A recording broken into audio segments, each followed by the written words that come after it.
నరసరావుపేట వైశ్య బాలమిత్ర గ్రంథాలయంలో ఆంధ్ర చైతన్య శ్రీనాథ సాహితీ పరిషత్ ఆధ్వర్యంలో ఆంధ్రకేసరి టంగుటూరి ప్రకాశం పంతులు జయంతి సందర్భంగా వారి చిత్రపటానికి పూలమాలలు వేసి పలువురు నివాళులర్పించారు. ప్రముఖ సంఘ సేవకులు మేల చెరువు వీరాంజనేయులు మాట్లాడుతూ ప్రకాశం పంతులు తెలుగు జాతి గర్వించదగ్గ మహానాయకుడని కొనియాడారు. కార్యక్రమంలో పలువురు వక్తలు ప్రకాశం పంతులు దేశభక్తి, త్యాగం, రాజకీయ విలువలను స్మరించుకున్నారు. నమస్కారం.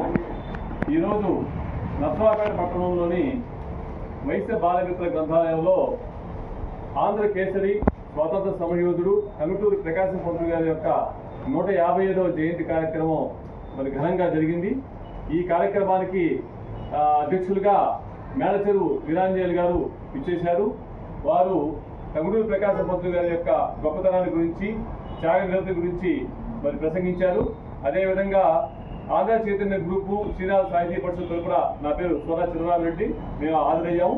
ఇంకా చాలా గ్రూప్స్ నుంచి కూడా, స్వచ్ఛంద సంస్థ నుంచి కూడా అందరూ కూడా హాజరయ్యి ప్రకాశం పంతులు గారి యొక్క స్వాతంత్ర ఉద్యమ కాంక్షని, ఆయన యొక్క పోరాటం పటిమని, త్యాగ నిరతని, ఆయన కాలంలో జరిగినటువంటి గొప్ప పనుల్ని, మన ఆయన యొక్క నాయకత్వ లక్షణాల గురించి అందరూ కూడా ప్రసంగించి మరి ఆయన యొక్క జీవిత చరిత్రని, ఆయన యొక్క ఆదర్శ భావాల్ని యువతకి అందజేయాలనే ఉద్దేశంతో అందరం కూడా ఈరోజు ఈ కార్యక్రమాన్ని నిర్వహించి అందరం కూడా మేము ఈ కార్యక్రమం చేపట్టి ఆయన గురించి తర్వాత తరాల వారికి తెలియజేసే విధంగా చర్య తీసుకుంటామని చెప్పేసి మనం చేస్తున్నాం. గాంధీ గారి కంటే గొప్పవాడు అనే దానికి 2-3 రుజువులు చేసుకున్నాడు.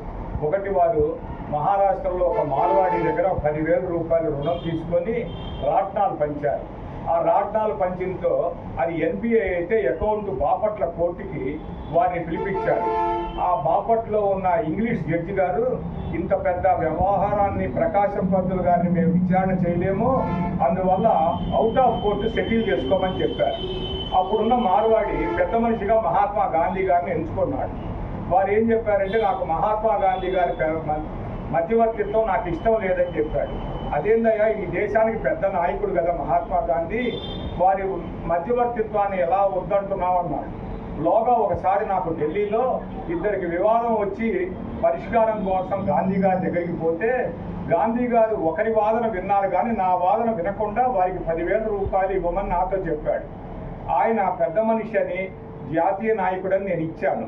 ఇప్పుడు మళ్ళీ అదే తప్పు చేస్తాడని గాంధీ గారి మీద ఉండటం వల్ల నేను ఆయన మధ్యవర్తిత్వాన్ని ఒప్పుకోవట్లేదని ఆయన జీవన యాత్ర అనే ఒక పుస్తకంలో స్వయంగా రాసుకున్నాడు ఆయన.